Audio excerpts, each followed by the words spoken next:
Salut à tous. Alors, je suis à Oviedo devant la cathédrale.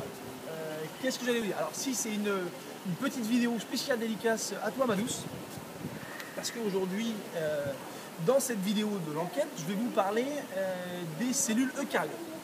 Alors, après les cyanobactéria, ou en parallèle des cyanobactéria, se sont développées les cellules eucaryotes. Donc, une cellule eucaryote, c'est en fait une cellule dans laquelle il y a un noyau qui détient tout le patrimoine génétique de la cellule et qui est en gros une sorte de contrôle, un centre de contrôle de la cellule.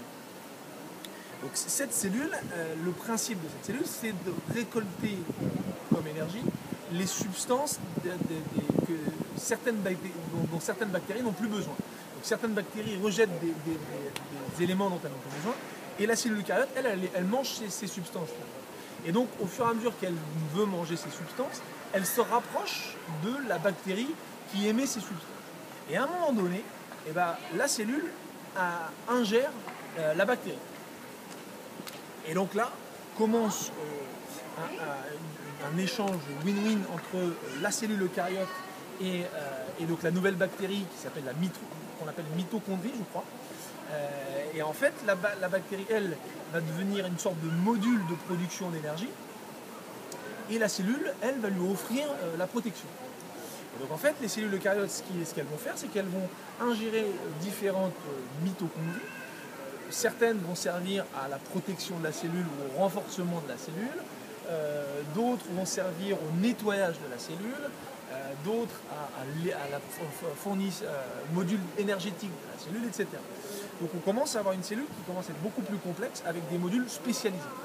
Et ce qui est intéressant, c'est que la bactérie qui est ingérée, au fur et à mesure, perd l'intérêt de certaines fonctions parce qu'elle est protégée par la cellule, elle est nettoyée, etc.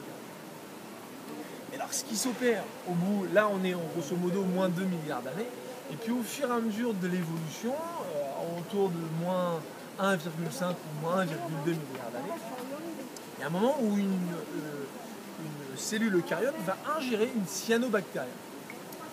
Si on revient sur la vidéo précédente, la cyanobactéria, c'est une bactérie qui est capable de fournir, de trouver de l'énergie à partir des rayons du soleil. Et donc là, on commence à avoir une super cellule eucaryote. Donc c'est pour finir et pour en revenir à nous, parce que c'est quand même le principe, la base de tout ce que vous pouvez voir à l'œil nu fonctionne sur le principe de la cellule eucaryote. Donc vous, moi, cette magnifique cathédrale, les plantes, les animaux sont composés de cellules eucaryotes. Donc de cellules qui sont en fait des petites entreprises dans lesquelles il y a un noyau, qui le noyau contient, je le rappelle, le patrimoine génétique et le centre de contrôle. Et puis ensuite, autour de ce noyau, compose plusieurs modules, un module énergétique, un module de nettoyage, module de renforcement, module de protection, sécurité sociale totale et tout. Bon, je vous reprends plus tard, et puis je pense bien à vous, il fait beau et tout va bien. Allez, ciao!